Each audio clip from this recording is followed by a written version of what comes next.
Hey guys, I'm Eric. And I'm Nathan. And we are Notes and Nerds.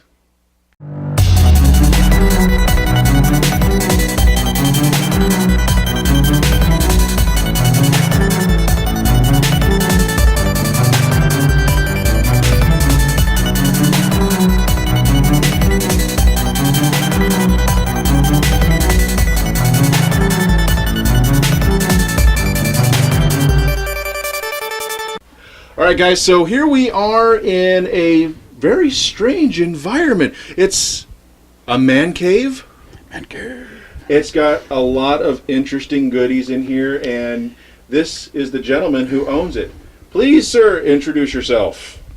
Hello, my name is Dan Barnes, and I am from Topeka, Kansas, and I call myself Tankster online, and I have my Facebook page, which is Tankster Innovations, and I do custom action figures. A plethora of awesomeness. This room, it's a small room that is wall-to-wall. Awesome. goodies. I'm looking around and I'm seeing things that are just Awesome. major flashbacks. We've got Awesome. some amazing Thundercat stuff. We have some Pac-Man goodies. There is an old Pee Wee Herman figure over on here. It's just amazing all the stuff you've got in here. I mean, how long does it take you to build up this collection?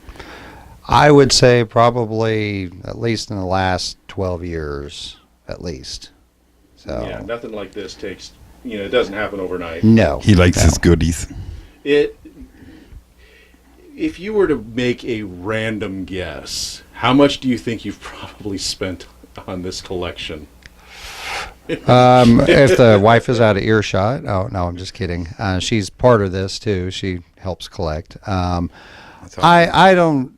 I guess it's really hard to put a number on it. Really, it is Pricey. It is. Let's just put it this way. There's times I spend on eBay that I probably shouldn't be on eBay. So Yeah, I'm sure you guys. I'm sure there's discussions about how eBay should be probably banned. sometimes though it works in her advantage. So There you go. You can buy something if you buy me something. Of course, he's probably on there because the living room. We found out I made a wonderful assumption that he had all kinds of awesome goodies, and she was an awesome wife for allowing them to have them in there. No, correction, it's hers. 90% of what's in the living room is hers. Yes. Equal awesomeness. So. Yes. So you not only collect toys, you like to modify, Tamper. tamper. Sometimes destroy. Recreate. Yeah. Okay. So I use this reference a lot, and a lot of people get it that do toy customizing. Think of the guy or the kid from Toy Story, the next door neighbor who takes his toys apart and recreates them. I've been that way since I can remember. As a little kid, always wanted to see how things worked. Took them apart and put them back together, and it kind of just eventually turned into this the older I got. So Oh, definitely. I mean, it's got to start somewhere, yeah. and it's usually destruction. That's how art works. You got to destroy something to make something. Beautiful destruction. So, what techniques do you use? Because when we were at TopCon Geek Expo earlier last month, I honestly thought you used 3D printing, but we're in your office and there's no 3D printer to be seen. No, there is not a 3D printer. I would like to get one, but that would kind of negate some of the creative process. Mm-hmm. I use, basically anything that is used action figures, old toys. Sometimes I just, out of the blue, just create something out of junk. I mean, something that someone would consider junk. I look at it. Give them an example. Yes. Just stuff in general that somebody... You know what it is, Yeah. but do you know what it's going to be? But yeah, I like junk. I like... You're a tinker. Yes, I am a tinker. But most of the time, there's a lot of involvement with, molding, yeah, I've even worked with some casters online to get stuff made. Dremel. Dremel is a big thing that I use. There's all sorts of glue that gets involved in all sorts of glue. So you moved up from duct tape and super glue. Yes. Still use a super glue, but helpful. yes. Very helpful. Man's best friend. Now, I'm looking over here past you, and I'm seeing Muckman. Yes. Now, I had a Muckman from the Ninja Turtle lineup. It didn't look this awesome. It was nowhere. It was cool, but this is just amazing, and I know it's not an existing buy-at-the-store toy. This is what should be sold at the store. What character did you vandalize? Well, Spawn came out with a line of figures back in the 90s. They were really popular. I used and it actually wasn't me that came up with the idea. It was another guy that inspired me online. He kind of said, "Hey, this figure looks great." It was called the Heap, and I just needed something to scale with all the turtle stuff that I've been working on, and it just seemed to fit. And I just had to do a little bit of modding to it, to fix it up, do some sculpting on it to change it up a little bit, and repaint it to the way Muckman looks like. Oh, yeah. So, but for the most part, the general figure is the Heap, but I transformed it into Muckman. Nice. So. I like it because it's more of an edgier version than I think people have tapped on the Muckman. So the level of Oh, awesomeness. definitely. How much alterations did you really have to do to him, though? I mean, was it like the feet? Everything was it there? 'Cause I'll be honest with you, folks. I'm not familiar with the Heap. I'm sorry. I'm semi. But with turtles, I'm very familiar. So I'm curious. Just like there's a tire on the back, and there's the banana peel that's on the head. I remember the banana peel. I remember the tire to an extent. How much did you have to alter? Well, we'll take it down and look at it. The back trash can was I built out of just random. And he had shards of glass. Well, some of that stuff actually came with the figure, but I actually had to decrease it so it wasn't so crazy like it was. But I sculpted his tongue because in the original version he's kind of like he's sticking his tongue out at you, kind of deal. And as the banana peel was sculpted on to add to who the character was. Probably one of the simpler ones I actually did. It was the paint. It was probably the hardest on it. Wow. Trying to get the right look for it. Just getting the textured paint and making him look like he's what he's supposed to look like. That's So It's an amazing piece. You really captured and redefined the character to become what you needed it to be, which was Muckman. yes, That could also be turned into a really cool version of Swamp Thing. it really could. Yes, it was McFarlane put a really nice line of figures out. So Oh yeah, I mean that's one of the great things. McFarlane Toys has some of the most detailed, amazingly fun, complex toys that are out there. First run was your standard issue kind of toys, but the detailing and the art was above everything Immaculate. else. But now it's just through the roof. and they make great fodder. Yes, they do. It's expensive fodder, but fodder nonetheless. Right. So, what project are you kind of working on right now just to get out there? Really, the only thing I have on my shelf right now is the Slash that I've been working on. He's the only thing I've really had time to work on in the last since TopCon actually. So If this looks familiar, guys, this is one of those $20 Walmart Raphael movie styles that is getting a level of awesomeness slapped onto it. What is the material you're using to create the Spikes. the talons, Pickles. and the ridging around the shell? it is a material called AVES, AVES, and it's a two-part epoxy. Their website's awesome. If you ever know anybody who needs sculpting material, they have all different kinds. I use the Fix-It sculpt, and it sets up within about 2 hours, and in about 24 hours it's fully cured. It's pretty. And it gives you that 2 hour time to work on it. I noticed So- you got the size done correctly. I'm not going to pull it any further because I noticed you got them all bent. I'm guessing a little heat. Yep. Yeah, little things like that. Yeah, just simple little, actually running it under the faucet in hot water and a little plier action it. on it. That's all I had to do to it. So Amazing. That's actually quite safe. Now, You take this, and I'll set this back. so here's what I'm curious about. What stage would you put him at? I would say he's about 60%, 60%? because there's still a lot of other small details I'd like to do to him. Stuff like on the skin, because his skin's not supposed to be perfect. So Yeah. he's more a snapping turtle type, mutant, and that kind of detail. I want to go away from the smoother skin. So Oh, definitely. Rust. So Yeah. you're going to be adding texture. You're going to add texture Yes. to it then. Yeah. So it's not just going to be a paint job. It's going to be the full-on effect. Yes. Overhaul.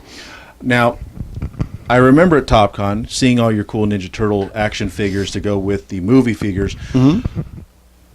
You did your own custom line because of the fact that, okay, great, you've got these really highly detailed, really cool action figures to Mm-hmm. play with or decorate with. You just didn't have anything else.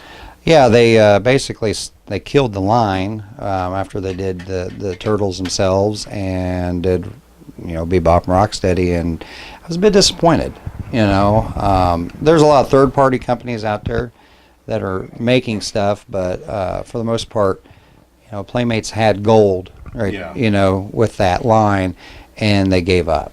Well, So on a personal level, we've discussed this before, where we really think the only reason why Playmates decided to go with the larger, more detailed figures is because Neko put out their own line. Neko, sorry guys, put out their own line of amazingly detailed figures that are almost identical in a sense to these guys that you have on the shelf, but they were also way more expensive. yeah, they were.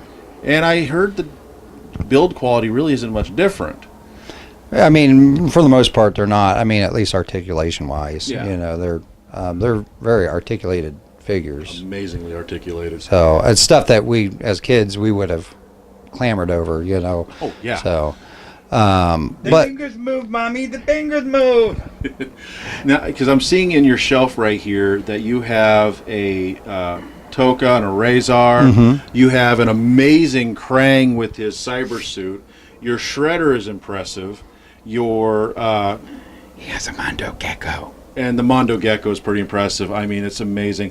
You have Leatherhead, Baxter Stockman, Casey Jones, Tiger Claw. etc., etc. And all these characters, these are modified or custom paint jobbed existing figures for others, but you've also done work to give them the proper details to extend them into being the proper character. I'm guessing the Baxter Fly characters is actually a manipulation of the original Baxter Stockman and some other newer character I'm not able to put my finger on. it was actually a Marvel Select Lizard figure that I used as the base, because they had the skin, variations on his arms and legs, And which the could lab coat. be transferred over to as a fly. Yeah, So, of course. But yeah, the original, I did use the original sculpt from Playmates back in the day, what we would have played with. Well, the head looks just fine on that body. It's Well, amazing. and most of the sculpts that they put out back then were amazing. They just were hidden by, factory paint. Factory so- paint in weird positions, like, the original Shredder. Yeah. Horrible Oh, dear positioning. God. That was a useless Yeah. toy. So all the monsters and all the other ones were fantastic because of the level of work and detail that was put into them. Yeah. And that's why I kind of wanted to use some of the original stuff if I could, if I cross it over. Like I've used Fugitoid? Fugitoid's head, I like that version of Fugitoid. That's impressive. Metalhead. I did manage to use his, and Chrome Dome. I was able to use his, and Casey Jones is the actual original mask that I took some time and dremeled it down, and Wow. it was able to make it where it can come off his face. So Nice. And what Yeah. face did you put it on? actually, since I used Savage Dragon for some parts on it, it was a perfect fit because it actually kind of looked like Casey Jones. There you go. So it had the right grimace. So Perfect. It's amazing. And I also noticed now that I'm paying more closer attention to the overall design here, you have used some insulation style foam yes, that it created a sewer kind of environment. So this way they have something to stand on. So you not only went with the toys, but you went with that amazing panorama environment. So this way they can all just be posed properly, and that's a lot of thought. yeah. Well, I always try to display stuff, or when I take the pictures of the stuff I make, I always try to make something that's going to correlate with them, something that's going to really make the figure stand out a little bit more. Backgrounds, backdrops. You can take a picture being on a black backdrop, and just for the show the detail in the figure. But I like the figure to look like it's coming alive when I take pictures. So I've been working on something. I'm using a green screen with Micro Machine Star Wars, Star Trek. Doing the whole, like you're saying, you get that detail, but then you want something to display it on. Granted, I'm going the hard way of doing things. Now, not only do you have these great pieces, I wanted to touch on real quick before we roll this all up into a pretty little ball, is you've got some custom jobs that aren't really existing in any cartoon, video game, or anything. They're really kind of original type works. yes. At TopCon Geek Expo, you showed off this massive tank. Yes. Now, right here, as you can see, guys, is this tank. It is in this glass case. It's phenomenal design. How many models and toys did you sacrifice and butcher and beat and manipulate and just, sacrifice to create Destroy. this monstrosity? Well, I know. I say monstrosity in a, oh, that is so awesome way here. I know two large G.I. Joe style tanks. I think I bought them at Big Lots. But anyways, the two 1/18 scale tanks lost their bodies basically on the inside of that thing, and the treads are from those tanks also. Actually, yeah, that's all the tread from both of those tanks, and a lot of styrene on there. Obviously there's a lot of skulls built into it. I do believe there is the turret I made out of old G.I. Joe Rolling Thunder. Okay. So I just used that as the base for what I needed and built up on it. There's a lot of bad buttness going on there. Yeah, I mean, I'm looking at this and I'm seriously thinking Warhammer 40K, and I also see a lot of Warhammer 40K style stuff on the shelf behind you. But Gritty. it's not. It's just something that you saw what you could do with it, and you made magic. Yeah, I think that's what pushed me. Originally I started, just repainting things, and I kind of got into on a website where guys were doing post-apocalyptic type things, and I was like, I can get into that, and that's where really the creative process took off, because at that point I had I can just repaint a Joe, it's okay. But now I can look at anything and go, I can turn that into that if I want to, or whatever. If I have this crazy idea, if I dwell on it long enough, it will be made. So He will make it happen. So here's the thing. How can people check out more of your stuff online? And if you sold it, do you sell? I sell what's available. Okay. So anything's always, as long as people ask me, check and see if I still have it, because about 90% of almost everything that I've ever made has been sold. So what you see here is just last 3 years of me not selling a lot of things. And I've been doing this for 10 years. Yeah, the last couple of years. So Yeah, it's been a tough market the last few Yeah. years, so it's understandable that you might have, some still be sitting on stuff, but that's a great thing. Sooner or later, there could be another Ninja Turtle film come out, and those are all going to be hot commodities again. It's just playing the market right, and at least with custom stuff, you get good quality. Not saying anything about head corporations, but have you seen the new Ninja Turtle movie toys? Dang. I'd rather have his. Yeah. So, what websites, Facebook pages, etc., that we can find you on? You can find me at Tankster Innovations on Facebook. I do have a blog site. It's just tankstercustoms.com or .blogspot.com. Mm-hmm. And I think that's pretty much the only two that I Yeah. well, there is another one that I have. It's more of a universe that I've helped create. It's called Tales of Desolation, and it is on Facebook. And that's where a lot more of the original stuff is that I create for. Kind of give a backstory to the toys. Yeah, yeah. So, and I it really hasn't taken off in the last year or so, but occasionally I get people that like the page. So, but it is there. Tales of Desolation. So, You must like it. You will like it. Well, thank you very much, sir. Well, It's thank been a you. pleasure Appreciate seeing it. all these great toys. So, guys, remember, you can check out his stuff at his Facebook page, links, and his website. We'll put those down in the description below. And if you're watching this on Facebook, it'll be above the video, with all that Or if information. he's at a local con near you, check out his stuff. Yeah, grab a business card and, hey, buy something because he's got some amazing work that's on display. A lot of stuff we haven't even discussed. So check his stuff out, like it. And remember, guys, you can follow us on Facebook, Twitter, Instagram, basically anything with /NotesAndNerds, and also at notesandnerds.com. And don't forget to check us out at patreon.com/notesandnerds, where you can... Give a little to get a lot back. Exactly, guys. So we'll catch you next time with more videos here on our YouTube channel at youtube.com/notesandnerds. And kumbaya, my little toads.